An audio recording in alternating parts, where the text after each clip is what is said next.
ত্রিনেত্রস কুকারিতে আপনাদের সকলকে জানাই আরও একবার সাদর আমন্ত্রণ। আমার আজকের রেসিপি গন্ধরাজ ফুলকপি।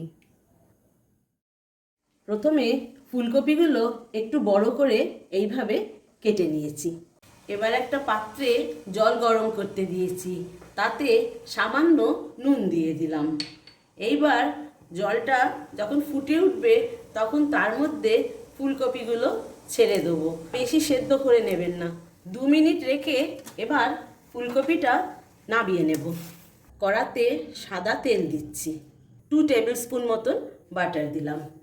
বাটারটা যখন গলে যাবে এর ভেতরে ফুলকপিগুলো ছেড়ে দেব।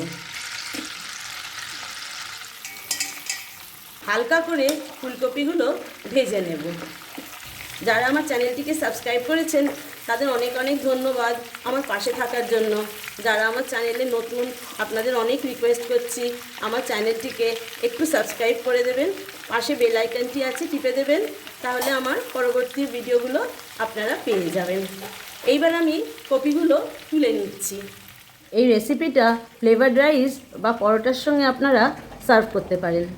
আদা, কাঁচা লঙ্কা, পোস্ত আর কাজু বাদাম এটা আমি বেটে নিয়ে ফিরে আসছি। যে তেলে ফুলকপিগুলো ভেজেছিলাম তার ভেতরেই এবারে ফোড়ন দিচ্ছি। 3টে শুকনো লঙ্কা দিলাম, একটু গোলমরিচ দিলাম আস্ত, ছোটো এলাচ, দারচিনি, লবঙ্গ গোটা দিয়ে দিলাম। 2 টেবিল চামচ মতন আদা বাটা দিয়ে দিলাম তেলের ভেতর, তাতে একটু কাঁচা লঙ্কা ক্রাশ করা দিলাম। একটু আদাটা নেড়ে নিয়ে তার মধ্যে কাজু আর পোস্ত বাটাটা দিয়ে দিলাম। এখানে 3 টেবিল চামচ মতন টক দই দিয়ে দিলাম। এইবার একটু নেড়ে নিচ্ছি। এই সময় আঁচটাকে একটু স্লো করে রাখতে হবে, হাই হিটে করবেন না, দই দেওয়া হলো তো তাহলে দইটা কেটে যাবে। ফুলকপিগুলো দিয়ে দিচ্ছি,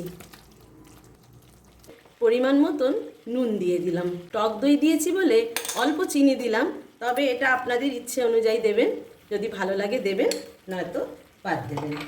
এবার এতে আসল জিনিসটা দিচ্ছি, এটা হলো গন্ধরাজ লেবু, এর জেসটা দিচ্ছি। শুধু যে সবুজ পাটটা এটাকে ঘষে এর ওপরে দিয়ে দিচ্ছি। খুব সাবধানে দেবেন, সাদাটা যেন ঘষে না পড়ে, তাহলে পুরো সবজিটা তেতো হয়ে যাবে। ওই জন্য হালকা হাতে একটু একটু করে এরম করে করে জেসটা বের করে দেবেন। লেবুর এই খোসাটা যখন একটু ঘষে দিলাম, এটা কিন্তু তেতো হবে না যদি না এর ভেতরে সাদা অংশটা পড়ে। এইভাবে একবার বানিয়ে খাবেন, দেখবেন খুব সুস্বাদু হয়। এইবারে মশলা ধোয়ার যে জলটা ছিল বাটিতে সেটা দিয়ে দিচ্ছি। এর ওপরে কিছুটা লেবুর পাতা এইভাবে দিয়ে দেবো।